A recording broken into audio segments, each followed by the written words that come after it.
नमस्कार दोस्तों, मैं रोहित तिवारी आप सभी का आपके अपने YouTube channel knowledge academy by Rohit sir में स्वागत करता हूं। उम्मीद करता हूं आप सभी स्वस्थ होंगे, अच्छे होंगे और आपकी पढ़ाई लगातार अच्छी चल रही होगी।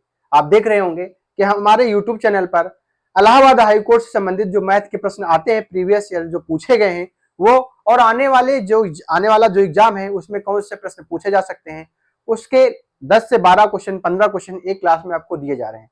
आप सभी इनको नोट किया करें, देखा करें। उसके बाद में जैसे हमने तरीका बताया है, अगर आप प्रैक्टिस करेंगे तो आप पाएंगे कि आप बहुत जल्दी प्रश्न को सॉल्व कर लेंगे। और हाँ, एक चीज और ध्यान दें, वीडियो को अंत तक जरूर देखा करें, क्योंकि वीडियो के अंत में 4 से 5 प्रश्न हम आपको ऐसे बताने वाले हैं जो आपको अगर प्रश्न आ जाते हैं और आप तरीके से जिस तरह आप सॉल्व करते हैं अगर उसे सॉल्व करेंगे तो आपको बहुत समय लगेगा, लेकिन आपको तरीका बताएंगे, ट्रिक बताएंगे, तो आप प्रश्न को देखते ही आप सॉल्व कर देंगे, देखते ही आप आंसर पे टिक कर देंगे।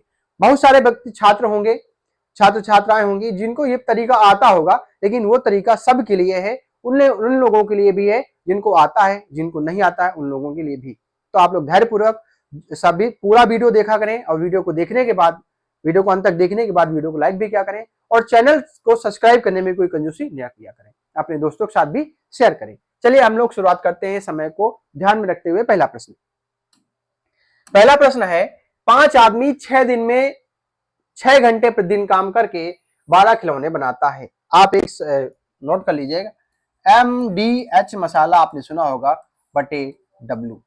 MDH आदमी दिन घंटे टाइम काम, आदमी दिन घंटे काम, आदमी दिन घंटे काम, आदमी दिन घंटे काम, MDH बटे W। आप ये याद कर लेंगे तो आपको सारे प्रश्न आपको तुरंत सॉल्व हो जाएंगे। देखिएगा, 5 आदमी 6 दिन मिलकर के 6 घंटे काम करते हैं तो 12 खिलौने बनाते हैं। इसका मतलब ये हमारा 12 काम है। वही काम, सेम काम कितने दिनों में 12 आदमी 10 घंटे प्रतिदिन काम करके 16 खिलौने बना लेंगे। कितने खिलौने बना लेंगे? 16 खिलौने बना लेंगे। देखिए, काट दीजिए, 6 दूनी 12, ऊपर से ऊपर को काट दीजिए, यहां से 6 दूनी 12 ये कट जाएगा, बचा क्या? 5 दूनी 10 ये कट जाएगा, और यहां से कट जाएगा 2 अट्ठे 16। ठीक, यहां से डी बराबर आ जाएगा, 2 दूनी 4 दूनी 8, कितना जाएगा? 2 दिन आ जाएगा। कितना जाएगा? 2 दिन आ जाएगा। भाई ये 2 उधर चला जाएगा, 2 उधर चला जाएगा, आपको काटना ही है, वैल्यू आ जाएगी। देखिए, अगर आपको नहीं ये चीजें समझ में आती हैं तो जैसे ये चीजें लिखी हुई हैं, देखिए 5 आदमी 6 दिन में 6 घंटे, आप कक्षा 2-3 में थोड़ी ना है जो आपको ये सब चीजें बतानी पड़े, बटे 16। अब आप क्या करते हैं, इसका मल्टीप्लाई इसमें करते हैं, इसका मल्टीप्लाई इसमें करते हैं, फिर भाग देते हैं, तो 5 गुणे 6 गुणे 6 गुणे 16 बटे 12 गुणे 10 गुणे 10 बराबर डी। ये सब करने की जरूरत नहीं है, वहीं से काटिए, वहीं से आंसर निकालिए, आगे बढ़िए, क्योंकि आपके पास समय उतना नहीं है ये सब चीजें करने का। ठीक है, कैलकुलेशन अगर आपकी फास्ट नहीं है तो आप प्रश्न को जल्दी से सॉल्व नहीं कर पाएंगे। देखिए, इसको हम बताएंगे, एक तरीका बताएंगे, आपके हर प्रश्न सॉल्व हो जाएंगे। आपको एक तरीका बताएंगे, ट्रिक भी बताएंगे, एक लाइन में सॉल्व कर लेंगे। देखिए, कह रहा है प्रतीक, कौन? प्रतीक एक लड़का है, वो अब यहां से ये उसका घर है और यहां से स्कूल जाता है, वो अपने स्कूल जाता है। कहां जाता है? स्कूल जाता है। उसके स्कूल की दूरी जाने और आने, मतलब जैसे गया तो जब भी देखो उसके घर से स्कूल की दूरी सेम रहेगी, अगर वो रास्ता चेंज नहीं करेगा। भाई जिस रास्ते से जाता है उसी रास्ते से अगर डेली जाता है तो ठीक, उसकी दूरी चेंज नहीं होगी। रास्ता चेंज कर लेता तो बात, सवाल ही गलत हो गया। हम कह रहे हैं जो प्रश्न है वो समझते हैं, स्कूल से घर की दूरी सदैव बराबर ही है। अब ये प्रतीक जो है, छात्र है, वो 30 किलोमीटर प्रति घंटे के चाल से 30 किलोमीटर प्रति घंटे की चाल से जाता है तो उसको 8 मिनट की देरी लगती, 8 मिनट देर से पहुंचता है, 8 मिनट देर से पहुंचता है, 8 मिनट देर से पहुंचता है।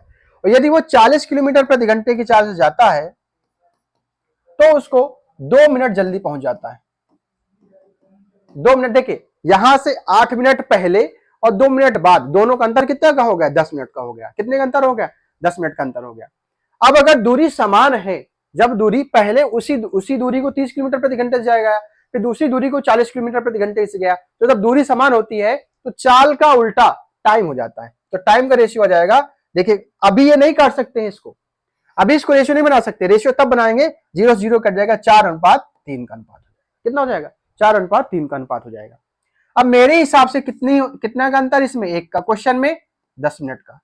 अब यहाँ पे 10 मिनट का अंतर है, तो हमें दूरी बताना है, तो दूरी 10 गुणे समय 4 गुणे 30/60 करेंगे, अपने 60 कर देंगे तो हमारा ये आंसर जाएगा 10 6 का 60, 6 पंचे 30, डी बराबर आ जाएगा 20 किलोमीटर।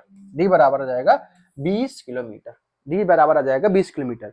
अब समझिएगा, डी बराबर आ जाएगा। अगर आप इस प्रश्नों को ऐसे ही हरदम सॉल्व करेंगे तो आपका प्रश्न, कोई भी प्रश्न आ जाए, इससे कभी गलत नहीं होगा। अगर आप दूसरे तरीके से जाएंगे, कोशिश करेंगे, तो आपका प्रश्न 100% गलत होने वाला है। चलिए अगला प्रश्न, तीसरा नंबर, 72 किलोमीटर प्रति घंटे, 72 किलोमीटर प्रति घंटे की चाल से जाने वाली कोई ट्रेन 300 मीटर लंबे प्लेटफॉर्म को 40 सेकंड में पार कर जाती है। 40 सेकंड में पार करती है, ट्रेन की लंबाई बताएं। जब किसी प्लेटफॉर्म को ट्रेन पार करती है तो उसकी जो दूरी होती है, तो वो क्या हो जाती है? ट्रेन की लंबाई और प्लेटफॉर्म की लंबाई जुड़ जाती है। ठीक है, तो चाल बराबर स्पीड बराबर डिस्टेंस अपॉन टाइम, ये आपने सबने पढ़ा है। ठीक है, चाल कितना दे रखा है? 72 गुणे 5/18। क्यों कर लिया? क्योंकि हमें मीटर प्रति सेकंड में बताना है। ठीक है, बराबर दूरी कितनी हो जाएगी? मान लीजिए ट्रेन की चाल और प्लस प्लेटफॉर्म की चाल, प्लेटफॉर्म की दूरी, सॉरी, प्लेटफॉर्म की लंबाई प्लस ट्रेन की लंबाई, दोनों जुड़ जाती है दूरी। और समय कितना लग रहा है हमें? 40 सेकंड का समय लग रहा है। कितना समय लग रहा है? 40 सेकंड का लग रहा है। अब यहां से कुछ कट रहा हो तो काट दीजिए। देखिए 6×3 = 18, 6 कम 6 6 दूनी 12। ठीक है, 3 से कट जाएगा, 3 चौको 12, 4 पंचे 20, 20 चौको 80, 800। ट्रेन बराबर 18, ऐसे कर लेते हैं, 72 गुणे 5/18, 18 चौको 72, 5 चौको 20। ठीक है, तो 20 बराबर आ जाएगा ट्रेन प्लस 300/40। ठीक है, यहां से कट जाएगा, कितना हो जाएगा? 4 दूनी 8, 800। ट्रेन बराबर हो जाएगा 800 माइनस 300 बराबर 500 मीटर। ट्रेन कितनी आ जाएगी? 500, ऑप्शन में नहीं है, 500 मीटर की ट्रेन हो जाएगी। यहां तक किसी कोई समस्या नहीं है। ठीक है, देखिए स्पीड बराबर 72 किलोमीटर प्रति घंटा था, 72 गुणे 5/18 मीटर प्रति सेकंड में चेंज किया, बराबर ट्रेन की लंबाई प्लस प्लेटफॉर्म की लंबाई जुड़ जाती है। ट्रेन की लंबाई, ट्रेन 300 मीटर लंबे प्लेटफॉर्म को, 300 मीटर लंबे प्लेटफॉर्म को ट्रेन की लंबाई प्लस 300/40 सॉल्व कर लेंगे, हमारा आंसर आ जाएगा 500। देखिए 20 गुणे 40, 20 गुणे 40, 4 दूनी 8, 800 इधर जाएगा तो 500 बचेगा। 500 ऑप्शन में नहीं है तो हमारा 500 आंसर हो जाएगा, इनमें से कोई नहीं। अगला प्रश्न, 12 वस्तुओं का क्रय मूल्य। इस प्रश्न 3 प्रश्न लगातार हमने दिए हैं, इन प्रश्नों में आपको बहुत ज्यादा कंफ्यूजन होती है। इन प्रश्नों को आज हम सॉल्व करेंगे कैसे। 12 वस्तुओं का क्रय मूल्य कितने? 12 वस्तुओं का क्रय मूल्य, 12 वस्तुओं का क्रय मूल्य, 12 वस्तुओं का 12 वस्तुओं का क्रय मूल्य बराबर है 10 वस्तुओं के विक्रय मूल्य के। एसपी मतलब सेलिंग प्राइस, तो सीपी बटे एसपी बराबर हो जाएगा 10/12, 5/6। 5 रुपए की वस्तु थी, 6 रुपए में हमने बेच दिया, प्रॉफिट कितनी की हो गई? 1/1 की हो गई। कितने में से? 5 में से, बराबर 20% का लाभ हो गया, खत्म। 20% का लाभ हो गया। यहीं पे अगर कह देता कि 12 वस्तुओं का या 10 वस्तुओं का क्रय मूल्य 12 वस्तुओं के विक्रय मूल्य के बराबर है, तो यहां से सीपी बटे एसपी बराबर हो जाता 12/10, 6/5। 1 रुपए की हानि कितने में से? 6 में से, तो 16 सही 2/3% की हानि हो जाती। क्या हो जाती? 16 सही 2/3% की हानि हो जाती। तो जो प्रश्न कहता है वैसे सॉल्व करेंगे तो हमारा आंसर जल्दी सही हो जाएगा। अगला प्रश्न, अब यह प्रश्न है बहुत इंपॉर्टेंट है, देखिएगा। 50 वस्तुओं को बेचने पर एक आदमी को 50 वस्तुएं यदि वो बेचता है, 50 वस्तुएं बेचता है, तो 10 वस्तुओं के विक्रय मूल्य की हानि होती है। देखिए अगर हम कह दें एक वस्तु का विक्रय मूल्य 1 रुपया है तो 50 वस्तु का विक्रय मूल्य 50 रुपया होगा कि नहीं होगा। और 10 रुपए की विक्रय मूल्य की हानि होती है, मतलब हानि कितनी की हो जाएगी, हानि 10 रुपए की हो जाएगी। भाई 1 रुपए की कीमत 1 रुपया, तो 10 रुपए की कीमत 10 रुपया। यदि हानि 10 रुपए की है, अब हम 50 रुपए की वस्तु बेच रहे हैं और 10 रुपए की हानि के साथ बेच रहे हैं, इसका मतलब हमारा क्रय मूल्य क्या रहा होगा, 60 रहा होगा ना। क्रय मूल्य कितना रहा होगा, 60 रुपया रहा होगा। तो उस 10 रुपए की हानि कितने में से, भाई लाभ हानि किससे मिलती है, क्रय मूल्य से मिलती है। 1/6 16 सही 2/3% की हानि हुई होगी इस प्रश्न में, समझिएगा। एक वस्तु का विक्रय मूल्य 1 रुपया तो 50 वस्तु का विक्रय मूल्य 50 रुपया, यही तो प्रश्न में कहा है। 50 वस्तुओं को बेचने पर एक आदमी को 10 वस्तुओं के विक्रय मूल्य की हानि होती है। इसका मतलब जो 50 रुपया है वो हानि पर बेचा, 10 रुपए की हानि पर बेचा, तो क्रय मूल्य क्या रहा होगा, 60 रुपया रहा होगा। तभी तो 50 रुपया का बेचा तो 10% की हानि हुई, 10 रुपए की हानि हुई, तो 10 रुपया की हानि हुई कितने में से, 60 में से, क्योंकि क्रय मूल्य हमने 60 निकाला। तो एक बराबर हो जाएगा, मतलब बराबर हो जाएगा 16 सही 2/3% की हानि हुई होगी। ठीक है। अगर यहीं पे कह देता 50 वस्तुओं को बेचने पर एक आदमी को 10 वस्तु के विक्रय मूल्य के बराबर लाभ होता है, यहां पे कह देता लाभ होता है, समझिएगा, यहां पे कह देता लाभ होता है। अगर लाभ होता है तो वही सेम टू सेम 50 वस्तु की कीमत 50 रुपया, तो लाभ हुआ तो 50 की जब हमने बेची इसको तो 10 रुपया का लाभ हुआ, तो इसका मतलब सीपी कितना रहा होगा, 40 रहा होगा। सीपी 40 रहा होगा, क्रय मूल्य 40 रहा होगा, तभी तो हमने 50 की बेची। तो 10 रुपए का लाभ कितने में से, 40 में से 25% का लाभ हो जाता, 25% का लाभ हो जाता। ठीक है, यहां से क्वेश्चन खत्म हो जाता है। अब कोई कंफ्यूजन नहीं होनी चाहिए। अगर इन दो प्रश्नों में आपको कंफ्यूजन होती है तो आप जरूर कमेंट के माध्यम से बताएं कि हमें ये समस्या है, हम दोबारा जो क्लास होगी उसमें भी बता देंगे। अब देखिए वहां पे विक्रय मूल्य था, यहां पे आ गया 50 वस्तुओं को बेचने पर एक आदमी को 10 वस्तुओं के क्रय मूल्य का लाभ हुआ। अब वहां पर था विक्रय मूल्य, समझने की बात है, वहां पर था विक्रय मूल्य, यहाँ पे 10 वस्तुओं के क्रय मूल्य का लाभ होता है, तो हमें कोई मतलब ही नहीं बनता है। 10/50 गुणे 100, 50 दूनी 100, 20% का लाभ, खत्म। यहां पे कुछ भी नहीं करना, क्योंकि वहां पे विक्रय मूल्य के बराबर लाभ हो रहा था, तो उसमें कम ज्यादा करना है।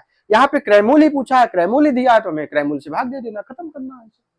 अगला प्रश्न 7वां नंबर, बहुत अच्छा प्रश्न है। देखिए बिंदु -2, 3 किस चतुर्थांश में है। आपका पेपर में ये प्रश्न पूछा जाएगा, ग्रुप डी में पूछा जाएगा, सी में तो नहीं पूछा जाएगा। आपके ग्रुप डी में प्रश्न पूछा जाएगा। ये चतुर्थांश है, ठीक है, ये एक्स चतुर्थांश है, ये वाई चतुर्थांश है। मतलब इधर वैल्यू प्लस की होती है, इधर वैल्यू प्लस की होती है। और अगर इधर जाएंगे तो वाई हो जाता है माइनस में, और इधर जाते हैं तो वाई एक्स हो जाता है माइनस में। ये एक्स अक्ष है, ये वाई अक्ष है, और ये प्लस का है, ये प्लस का है, ये माइनस का है, माइनस का। अब ये बताइए जो यहाँ पे वैल्यू होगी एक्स एक्स होगी, सॉरी एक्स वाई होगी कि नहीं होगी। यहाँ पे जब इधर साइड आएंगे तो y की वैल्यू तो प्लस में होगी, लेकिन इस इधर वैल्यू क्या हो जाएगी, -x, y। जब इधर साइड में आएंगे, इधर साइड में x के मान हो जाएगा माइनस का, और इधर साइड आ जाएगा y का भी मान हो जाएगा माइनस का। अब जब इधर की बात करेंगे तो यहाँ पर देखिए ये वाला तो यहीं पर रहेगा, x रहेगा, और ये वाली वैल्यू क्या जाएगी, माइनस की y। तो अब हमें बताना है जो पहला चतुर्थांश, दूसरा चतुर्थांश, तीसरा चतुर्थांश, पहला, दूसरा, तीसरा और चौथा। अब ये जो वैल्यू दे रखी है -2, 3 किसकी है, दूसरे चतुर्थांश की है, किसकी है, द्वितीय चतुर्थांश की है, खत्म। अगला प्रश्न 28 सेंटीमीटर भुजा वाले वर्ग के भीतर बनाई जा सकने वाले सबसे बड़ी वृत्त के क्षेत्रफल क्या होगा, समझिएगा। 28 सेंटीमीटर भुजा का एक वर्ग है, 28 सेंटीमीटर भुजा का एक वर्ग है। हमने कहा 28 सेंटीमीटर भुजा का एक वर्ग है। भुजा का वर्ग मतलब होता है सभी भुजाएं बराबर हैं। इसके अंदर एक वृत्त बना हुआ, देखिए थोड़ा सा गड़बड़ बन सकता है, लेकिन आप अंदाजे से आप अपना खुद बनाइएगा, ठीक है। ये एक वृत्त है, अब इसकी भुजा 28 सेंटीमीटर है, तो ये जो वृत्त है इसकी ये त्रिज्या होगी कि नहीं होगी, तो ये भी 28 हो जाएगी। सॉरी, इसका व्यास होगा, वृत्त का व्यास भी तो 28 हो जाएगा, तो त्रिज्या क्या हो जाएगी वृत्त की, 14। जब वृत्त की त्रिज्या 14 हो जाएगी तो इसका क्षेत्रफल बताना है, तो पाई 22/7 गुणे 14 गुणे 14, 7 दूनी 14, 22 दूनी 44 गुणे 14, ठीक है, 4 चौको 16, ऑप्शन से आ जाएगा 616। पूरा मल्टीप्लाई करने की जरूरत नहीं है, ऑप्शन देखिए, आंसर लगाइए, आगे बढ़िए, खत्म। अगला प्रश्न, दो बिंदुओं -3, -5, 4, -3 के बीच की दूरी बताना है। तो दो बिंदुओं के बीच की दूरी होती है, दो बिंदुओं के बीच की दूरी होती है d बराबर अंडर रूट x2 माइनस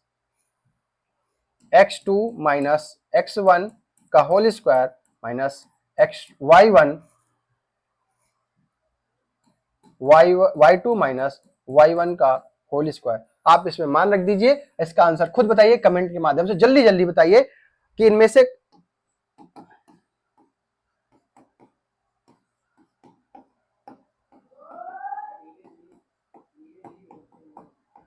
एक हमने ऑप्शन दे दिया ई, इनमें से कोई नहीं। जल्दी से इसका आंसर बताइए, इस आंसर में क्या आएगा, और अगर इनमें से कोई नहीं आएगा तो आंसर क्या आएगा, कमेंट के माध्यम से सभी लोगों को बताना है, तभी तो हमें पता चलेगा कि आपने इस प्रश्न को सॉल्व किया है कि नहीं सॉल्व किया है।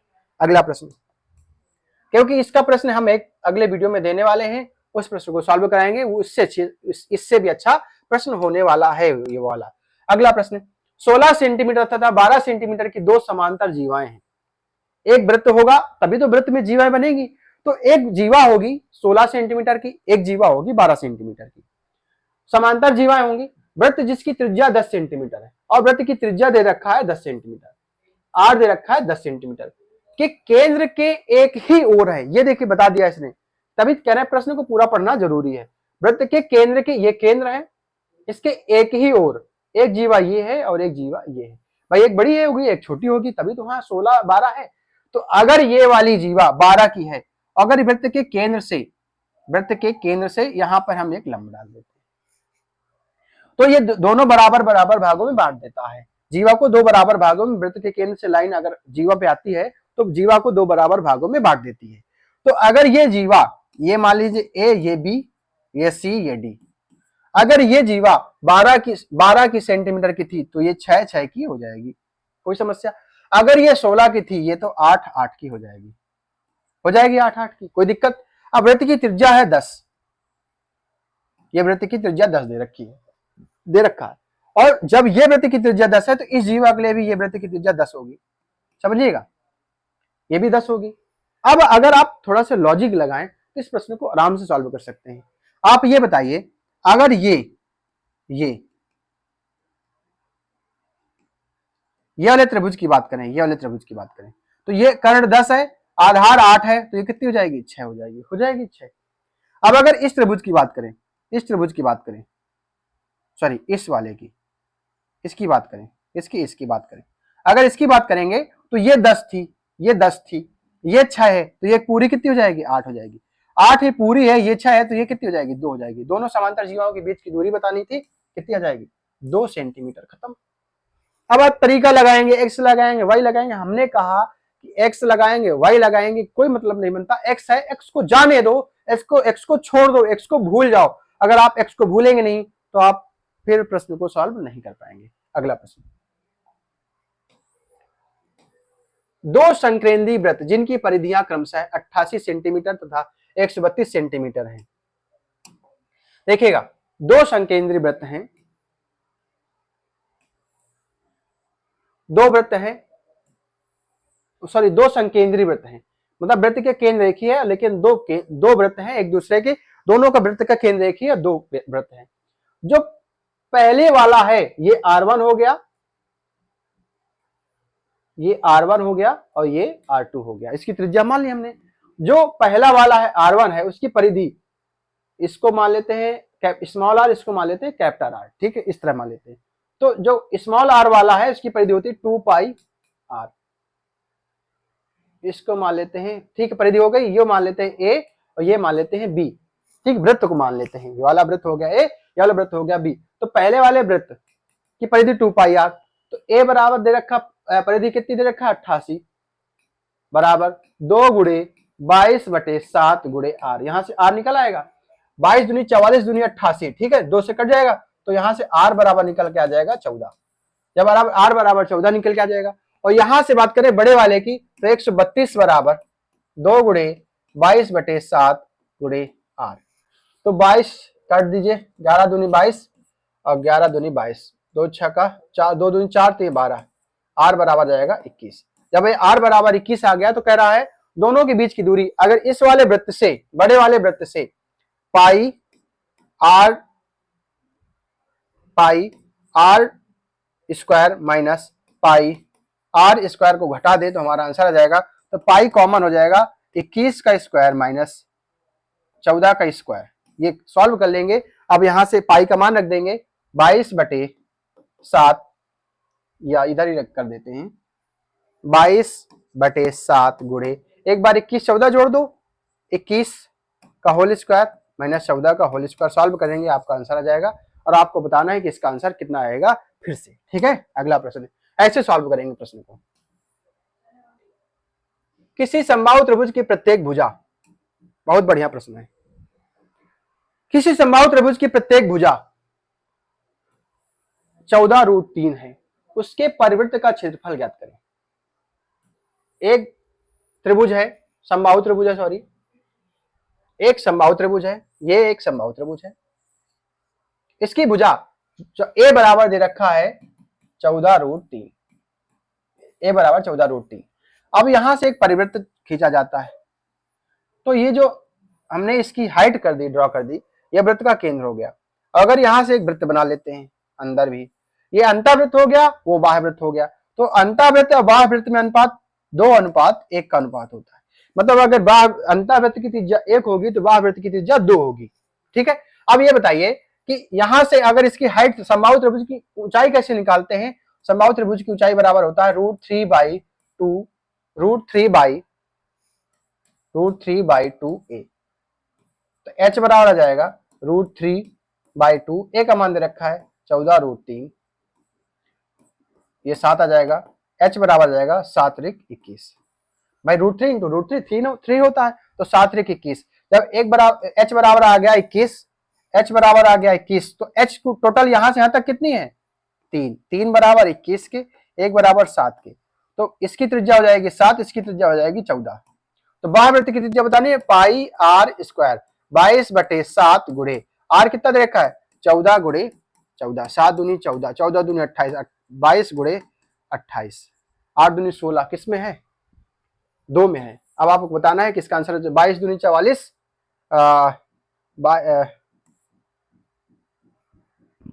28 दूनी 56, 560, 28 दूनी 56, कितना हो जाएगा 0, 6 6 12, 5 5 10,